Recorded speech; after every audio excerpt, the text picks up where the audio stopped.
Welcome to Your Family, Your Future, Your Vote. Conversations from the Hill Country, the podcast. I'm Adam West. Today we spend some time talking to Dr. Merrie Fox, Democratic candidate for Texas Senate District 25. We talk about her 31 years in education, school funding, and the proposed voucher bill, fears of public school indoctrination, school safety, the Second Amendment, and Texas water issues, among other things. Dr. Merrie Fox, Texas Senate District 25 candidate. How are you? Thanks for being here. I'm great. Thank you. Thank you for having me today. All right. Merrie, now we've talked a little bit in the past, and you have an interesting background, particularly 31 years in education as a teacher, principal in public schools, right? Yes, sir. That's your main background? That is my main background. 31 years, 11 as a teacher and 20 as a principal. What did you teach? I taught middle school science, 6th, 7th, and 8th grade at different times. Oh. And I also taught physical education and coached. Okay. And then you've also been a principal. Which public schools were you involved with? Sure. So I was an assistant principal at Bill Brown Elementary and at Smithson Valley Middle School here in Comal, and then a principal at Raw Bulverde Elementary and a principal at Randolph Field ISD at the middle school. Wow. Okay. So you've been around the block or two. I have. You know a thing or two about education. I do indeed. All right. Well, let's talk a bit about education in the state of Texas, because that's pretty controversial right about now. Public education funding is one thing, and this big push by Governor Abbott for school vouchers. Mm-hmm. So explain to me a little bit about exactly how the voucher system would work. Sure. So the state of Texas provides funding for public schools in part. And so per student, schools are allotted, or school districts are allotted $6,150 per child to attend a particular district. So what vouchers would do instead is they would send that money to wherever that child went to school. So the money follows the child. So if a student wants to go to a private school or secular or religious, either way, the money, instead of going to the school district, would then follow that child, and the money would go to the school of choice. In addition to that, though, interestingly enough, the vouchers, they are talking about sending $8,000, $10,000 instead of the $6,150. So it's actually more money than the public schools would be getting. And some of that money then, I guess, would be a parent's choice, could be used for homeschooling, correct? It could indeed. The voucher program, the last option that was presented by the legislature, did include homeschool. An issue with that certainly is that the homeschool system is not regulated at all. There is no oversight. There's no monitoring. The same can be said for private schools, although there tends to be a system in place, at least with people watching and parents and advocates. But with homeschool, they are on their own, and whatever they want to do with that money, they may. Why are there no standards for homeschooling? I believe it's just never been a priority for our legislature. And when you start monitoring and telling people exactly how to educate their children in their homes, I think that causes a problem for them. Well, not even telling them what they can teach them, for example, but maybe meeting some testing standards, at least, some basic, it's pretty obvious about, reading, writing, and arithmetic, right? Absolutely. Some kind of accountability and assurance that child is getting an education. Absolutely. There's not even accountability that a particular curriculum or any curriculum is being provided to that child. That makes no sense. Not at all, particularly when the state legislature continues to increase accountability measures for public schools. And I'm assuming that a lot of this push is over right-wing overreaction to what they see as indoctrination of some sort in public schools. Is that right?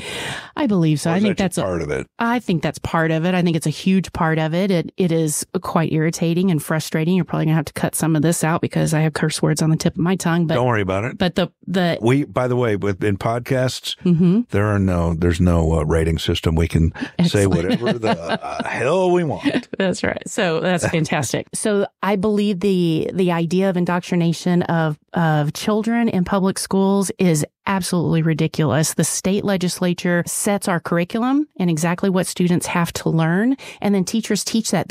teachers don't have time to indoctrinate children with anything other than the curriculum provided by or mandated by the state. That was my next question. There is a curriculum that is regulated, and like you were saying, it should be regulated by the Board of Education and not by politicians, right? That is true. Unfortunately, our legislators on the House and the Senate side tend to micromanage our State Board of Education and, feed a lot of that fear-mongering into our curriculum. That's why we have an absence of our Black history curriculum. Yeah, and rewriting some history. Absolutely. When you take out slave and you replace that with indentured servant, that matters. It makes a huge difference. It's all just another example of what? Feel-good legislation. It absolutely is. I remember growing up, even, my parents were not racist particularly. But even then, I remember I didn't know anything about any race other than my own. I wasn't taught that in school, and we didn't have friends of other ethnicities. And so even as an adult, I remember my perceptions were so far off as I grew up and got out into the world, and I discovered that I had been held in this little bitty bubble, and it is what it is. But the purpose of our public schools is to, public schools are a microcosm of our society, and it is our responsibility to make sure that we understand each other, that we know of each other, that we celebrate each other, because we're better together. That goes without saying. Now, along those lines, how do they determine? I guess that this also falls in line with the talk about banning books in schools and in public libraries, right? Yes, it does. Goodness gracious. So you want to bring, I think the idea is to raise children to be critical thinkers and to, be open-minded so they can learn all aspects of certain subjects, for example. Absolutely. That is the purpose of public education. And part of that is the library system within the school and also public libraries. The idea of banning books, again, is about fear-mongering. And when you talk about that schools have pornography in their libraries,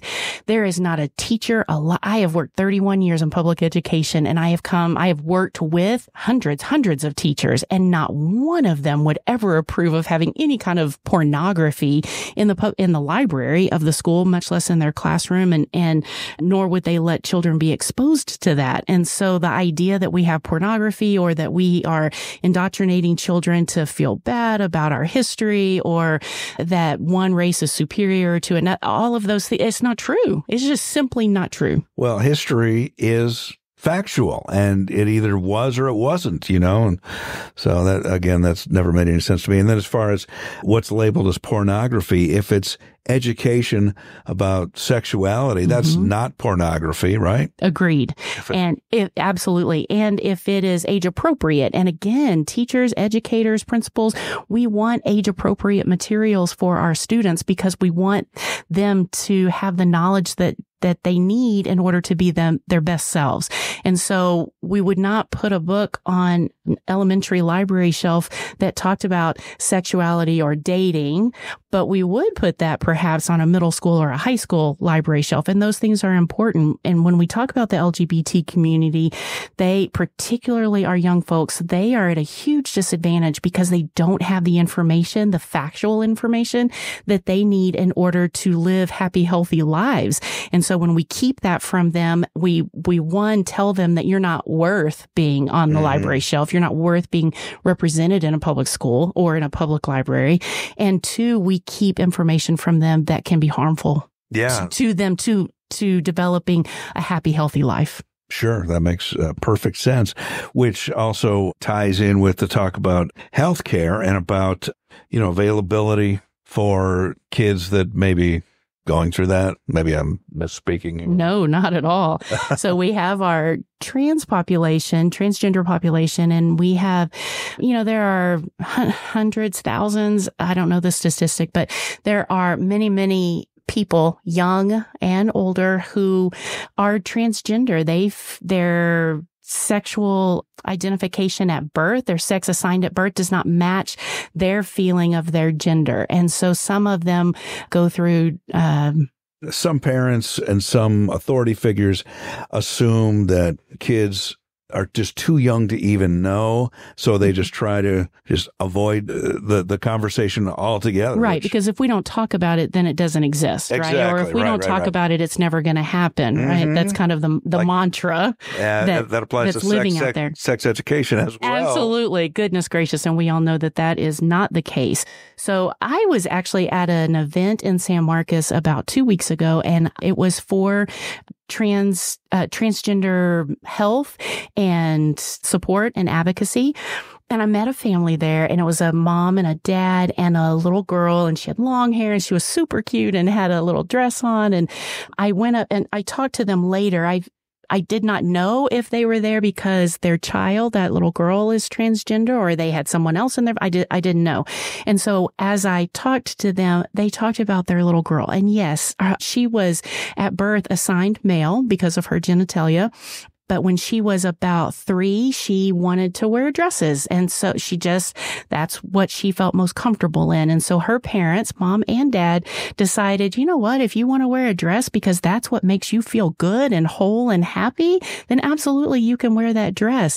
And then when the child got to be about 5 and 6, she wanted to be called she and her because that's who she felt like she was. It's kind of like being right-handed or left-handed. If as a right-handed person, if I pick up a pencil or a pen in my left hand, I know that's not right for me. That doesn't work for me. But if I pick up a pencil or a pen in my right hand, it's very natural. And I think even young kids realize whether they're left-handed or right-handed. It's kind of like saying that kids don't understand that they are heterosexual. Who is anybody to say when someone realizes who they are attracted to or who they're not or who they feel that they are on the inside? Yeah, I think that's so true. And you don't have to, you don't have to understand it to respect it. Absolutely. It is, you don't have to understand it. Really, I mean, you don't even really have to. I can't imagine ever being in that situation, but I can certainly accept people, Sure, because it doesn't impact you, right? So that family has every right. That little girl has every right to be who she is. And those parents have the right to let her be who she is. And the idea that parents now cannot provide gender affirming care to their children, whether they were in that process when that law came into effect or not, to say that they don't have the authority or even the knowledge or the ability to say what is best for their child is asinine. Absolutely asinine. How can we say that parents should have all these rights over their children, over the curriculum? They want to know exactly what their children are being taught because parents know what's best for their child. But parents don't have the authority to decide what's best for their child in the medical sense if the child is transgender. Yeah, that's absolutely true.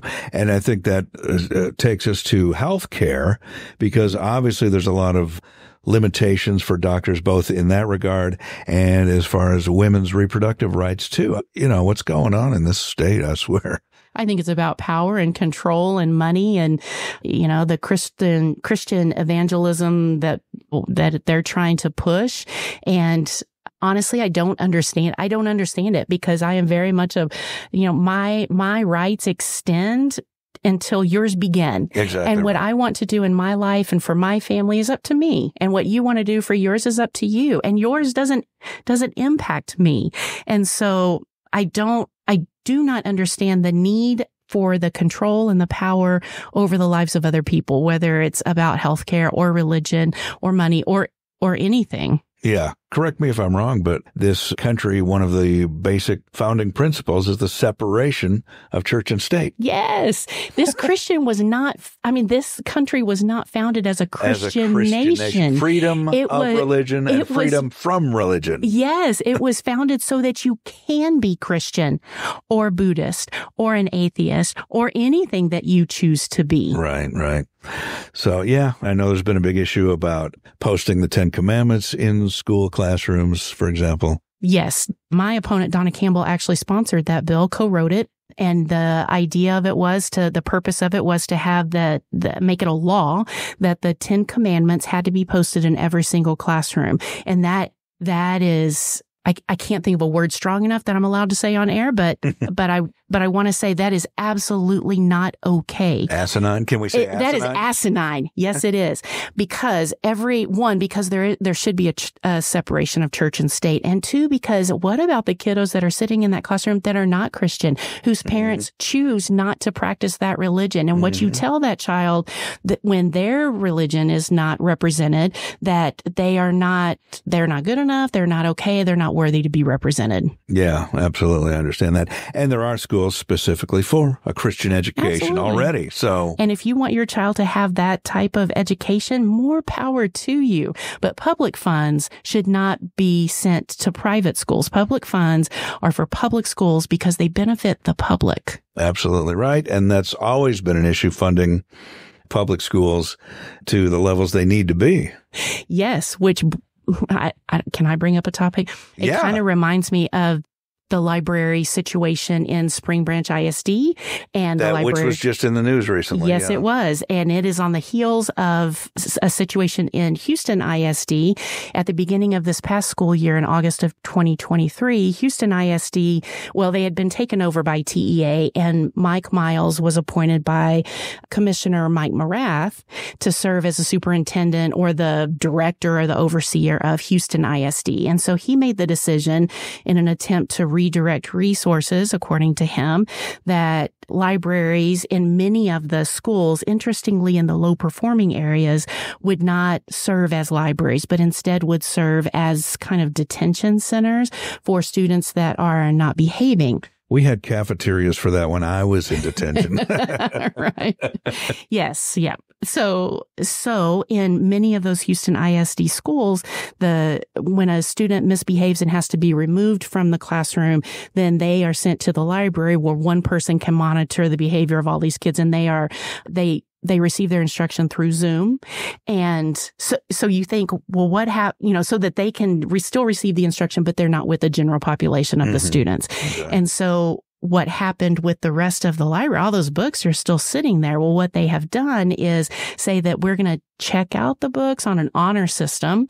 So students come in and they can get a book if they want or they can't. And the issue that I have with that is they can't track how many books are being checked out. There's no advocacy for children to go to the library to check out a book. You can't tell which books have been checked out and which haven't. So you can't update your collection. There is no one overseeing the collection. So the library in effect is dead. There is no library there. There is a room with some books and also some kids who are misbehaving. Yeah. Okay. Right. So in Spring Branch ISD, they have decided to not have librarians next year in their libraries, but instead replace them with staff members that, they don't cost as much money for payroll. And so that's a cost saving initiative.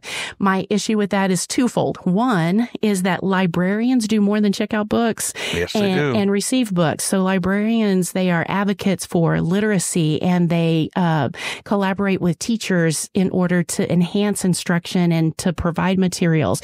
Libraries are a place where students can come and collaborate and receive guidance about research projects. It's almost, I think about it, kids in classrooms, they get all of the information and then they are able to go to the library and put that knowledge into effect, kind of put it all together with the guidance of the librarian. And so when we talk about replacing librarians with really a paraprofessional who is not required to have any kind of education, we are simply saying that the library is only to check in and check out books. And that is absolutely not the case. And the other issue that I have with that whole idea is that why are we having to cut librarians from public schools? Well, it's because the state legislature has not funded public schools, increased funding for public schools since 2019. So we're talking about 5 years ago, before COVID, and we're talking about inflation rates that have, as we all know, have caused increased prices in the grocery stores and in Walmart and everywhere else we want to shop. So schools are expected to do the same work, if not more work, with less money or the same amount of money that they were using 5 years ago. So it is absolutely a library problem. It is also absolutely a funding issue. I think too, the library issue is partly the result of this idea of banning the books, which we've already talked about a little bit. And I think it's an easy way for the district to avoid any kind of confrontation with the public and with parents who disagree with whatever library books are in the library. There's already a system in place by law that the list of library books has to be provided to parents, and that parents have the right to come in and view any materials that children are using or looking at. So the idea that we need to not have an actual librarian who has a master's degree in library science. This is not just a teacher who's taken out of their classroom and put into a space with these library books. This is someone who has dedicated part of their education to understanding and advocating for how a library should work and the purpose that it serves. So when we talk about vouchers, we understand that that money is going to private, it's going to wherever the child is going, homeschool, private school, religious or secular. And yes, that what that does is it causes a problem for the public school system, because public schools still have to turn their lights on and they still have to function. They still have to roll their buses and they have to pay their teachers. You know, the kiddos that are going to leave public school to go to private schools when the vouchers come are, I think, in large majority kids that are already attending private schools. They're already kids attending private schools, and their parents then would be able to subsidize the tuition cost for that private school. So our more conservative legislators tout school vouchers as a program that allows parents to have choices when their kids are in lower performing schools. Those are not the kids. We all know it is obvious. Those are not the kiddos that are going to be able to go to private schools because there's no transportation provided. The amount of the voucher is not going to cover the cost of the tuition. There's no free lunch and breakfast programs. There's no mandate for special education services or Section 504 services or ESL services. And those are the kids that are going to need that extra help. And so what's going to happen is that our kiddos who don't need all of those things are going to go to private school and take that money with them, right? Yeah. And then the kiddos who do need those services, and those services are expensive, and they're left with less, the districts are left with less money in order to serve those same students. Sure. Yeah. And you bring up a good point there. The free lunches and so many other programs in the community that serve, families and children besides the books and the basic classroom teaching and so forth. And then with the voucher thing, Governor Abbott's tried to pass that a couple of different times, right? And it's been shot down even by Republican legislators. It has. It has been brought. There has been a bill filed for several legislative sessions over the years for voucher programs, and they have enveloped it in different names to try to get it past, like the tax saving credit. That sounds like a really great thing. But when you really look at the bill, it was a voucher program. And so yes, it's a bipartisan issue because, as we know, education affects everybody. And Republicans and Democrats alike believe that vouchers are not what's best for our public school system or our communities and society.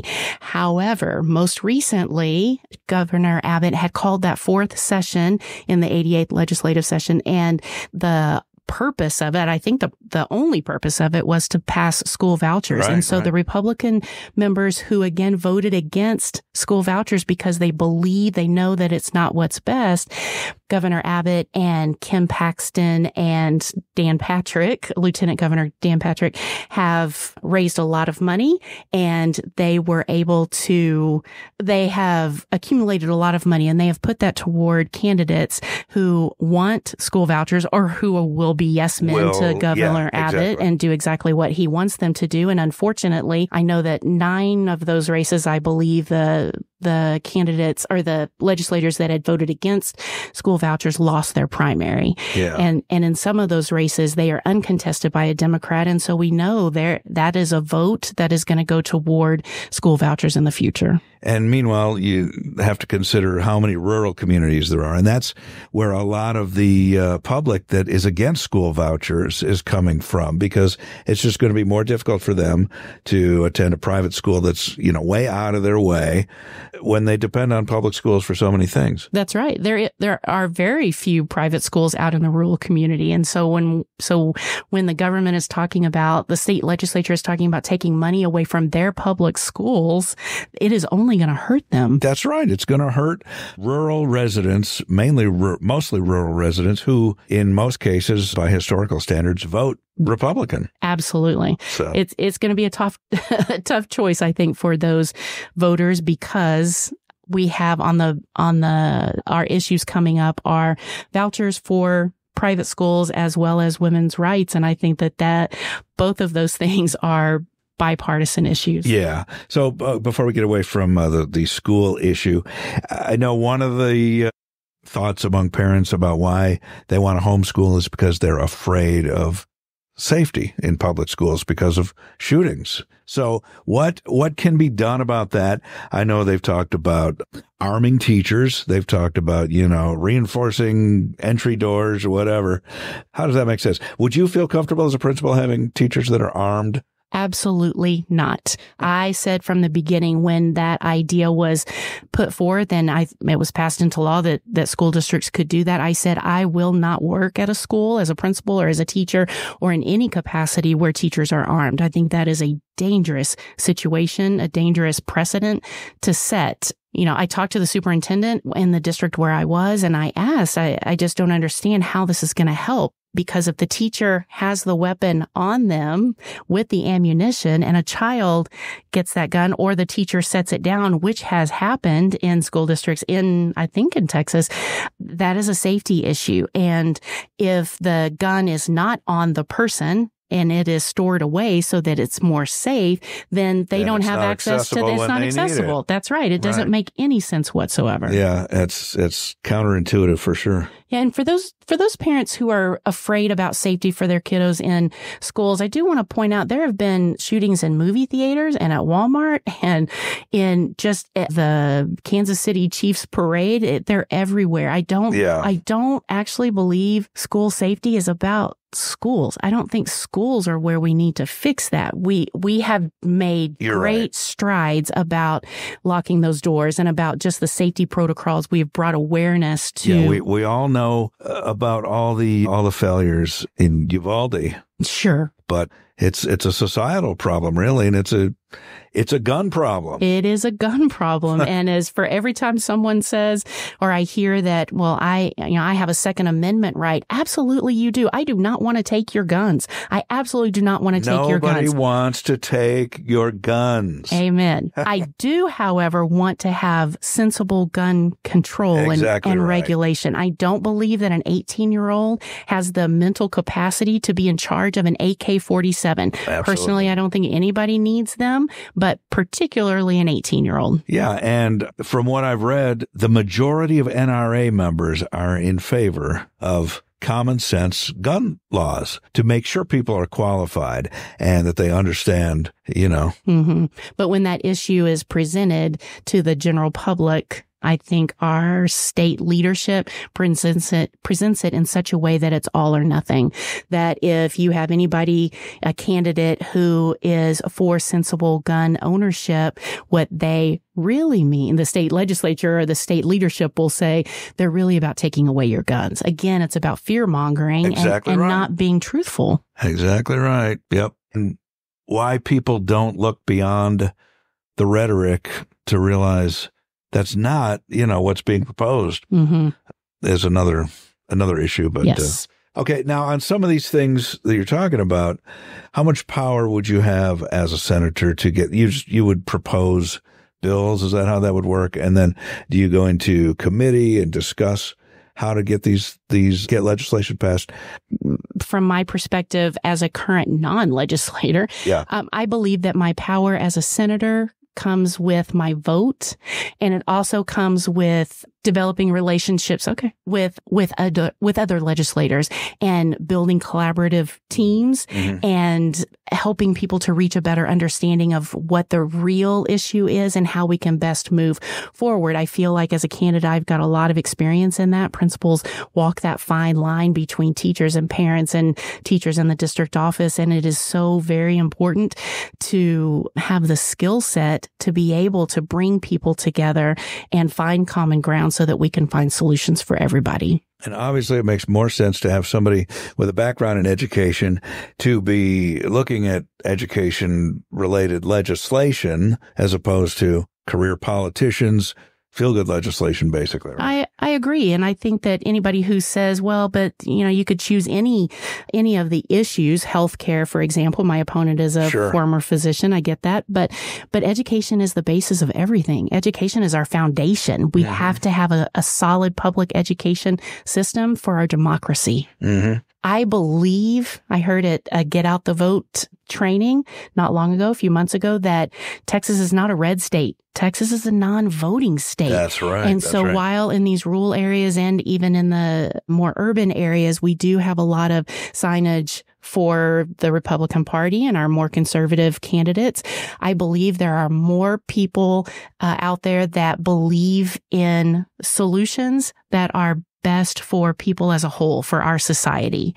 And it's just going to be a matter of getting them out to vote. Yes, it is. Yeah, I also believe that the vast majority are moderate. Whether they're Republican or Democrat. Yes. It's just the loudest noises are coming from the conservative side. That's exactly right. It's like this coming Saturday, the Trump train will be organizing in New Braunfels, as they do each month. And I saw on Facebook about, y'all stay away from, downtown New Braunfels because the Trump train is organizing. And my thought is, heck no, I'm not staying away. I'm going to be right there with them because I think that it is important to stand up and say, this is not okay.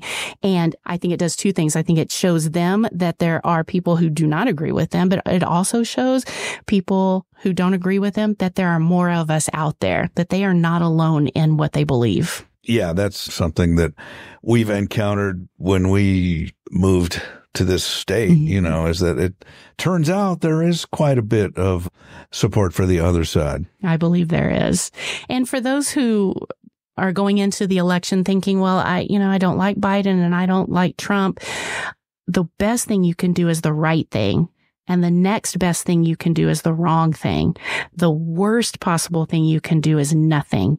So by not voting, you are in essence voting for whoever wins that race. And that is frightening. And when the conservative party, the Republicans have put it out there in Project 2025, exactly what they are going to do.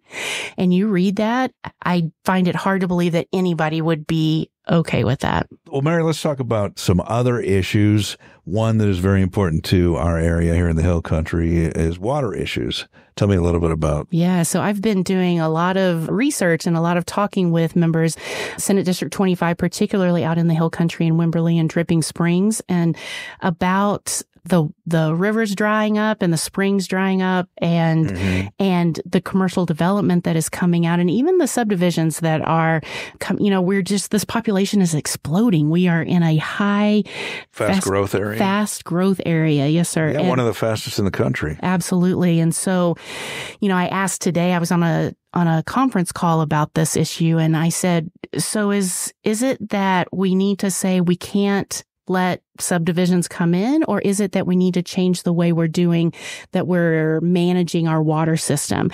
And they said sometimes it's both, but it is particularly how we manage it. And one example that they gave was that it's all about how the different entities impact each other. And so the legislature impacts the local municipalities, and then who set then the rules about who's going to be able to come in and develop. And then there are large organizations such as Texas Aquifer, they have been permitted to make developments out in the hill country, and they are pumping thousands and thousands of gallons of water out, and there's no incentive for them to not do that because there's no penalty. And so it's systems like that that have to be changed in order to help preserve the water that we do have, and to educate the public, myself included. I am learning as much as I can about that. One misnomer that people believe is that the Trinity Aquifer, which is largely responsible for our water source, is huge and it's got plenty of water. Well, there is a lot of water in it, but what I learned today, a lot of that water is what they call older water, and it's got a high rate of solid particles in it. It's not drinkable. In order to make that potable, the cost is tremendous. Mm-hmm. And so conserving and just putting all of those pieces together, I think, is really important. Unfortunately, I don't think it's a topic that many people talk about, much less understand.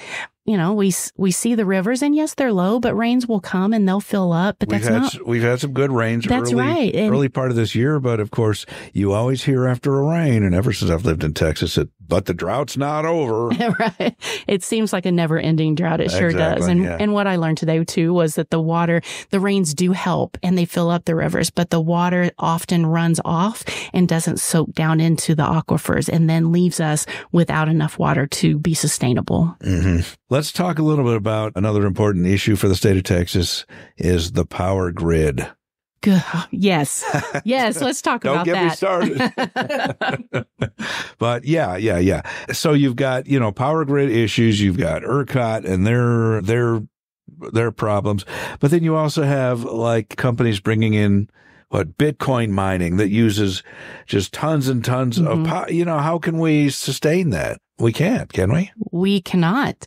And again, why is that? And again, I believe it is because of its power and control and money. And just like in schools, when you look at a campus budget, you know exactly what is important to that campus because we fund what we want to be successful. And the power grid does not seem to be a major concern for our state leadership, unfortunately, because there are solutions out there, but we choose not to take them. Well, it's been in the news, so, the public is, or somewhat aware anyway. I don't know how many people read the newspaper anymore, but. Right. Yes, but it is our responsibility as constituents to get out and vote because that is how we're going to make the change. Absolutely. There was something I'd read about, we have a huge number of registered voters, but apathy is probably our biggest enemy. Because they feel like their vote, I believe, because they feel like their vote doesn't matter. I'm just one vote. What does it matter? Sure. But it does matter. I heard that time and time again. Mm-hmm. Okay. Well, Merrie, so how can people get a hold of you? Do you have a social media presence? I am growing my social media presence. Awesome. I'm on Facebook, and it is my Facebook handle is Fox for Senate District 25. And my website is MErrieFox.org. I have an Instagram account, but I am learning how to use that. Okay. Do you have a TikTok? No. Well, I do. I do have a TikTok. Although I just have to put a TikTok on there. And they may be outlawing maybe TikTok irrelevant, here in a minute. Yeah. But anyway, okay. But you're also on, and I've seen some good video of you on YouTube on the, what is it, KDEM? KDEM, yes. KDEM. I have a video out when I first launched my campaign, and then I'm excited to say that I am going to make another video on April 12th, which will be a 2 to 3 minute topical interview, and I'm super excited about that. So search KDEM on YouTube. Mm-hmm. And you can find out about a lot of different candidates. Sure, absolutely. All right. Well, thanks, Merrie, for spending the time with us today. We've learned an awful lot about very important issues and about your campaign. And are you going to be out and about doing like meet and greets or, block walking, that kind of thing? I absolutely am. We can visit with you and maybe ask you, the general public can ask you questions or whatever that. Sure. Yes, I love talking to people. I think that's been the most, my favorite thing about this campaign is just getting out and talking with people and learning what is important to them and hearing their stories. It's super fun. I was at Johnson City a couple of days ago with the Blanco County Dems, and I met a man who is 86, and he spent 46 years in the classroom. And I was talking to him. You know, he's dressed in jeans and a plaid shirt and his little overalls and a little straw hat, cutest thing. And he taught AP Physics, and so it was the epitome of don't judge a book by its cover, right? Yeah, for sure. And I just told him, jewels in your crown for the number of years that you spent teaching children. And he said, I don't need anything. It was an honor to get to do that. So to be able to hear people's stories and learn what is important to them has been a great advantage or great thing about this. That is truly a special calling, teaching, because Lord knows they don't make enough money. That is for sure. But I would say it's a special calling to be a candidate as well. Well, sure. And it's one of the things that is so important to me. I think about servant leadership, and that's what I love about that's what I love about the idea of being a senator. It's much like being a principal. It was never about the control or the power or the title.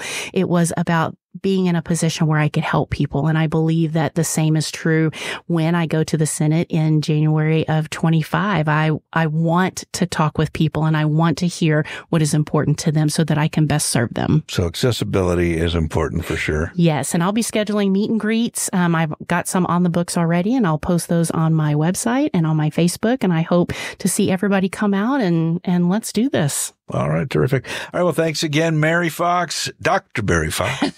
Thank you, Adam. I appreciate it. Your Family, Your Future, Your Vote. Conversations from the Hill Country is a production of the Comal County Democratic Party, Precinct 204. Precinct Chair and Podcast Director, Teresa Patrick. Deputy Chair and Podcast Executive Producer, Donna Kelter. Music provided by John Mullane. Online at JONMULLANE.bandcamp.com. We welcome your comments. I'm Adam West. Thanks for listening.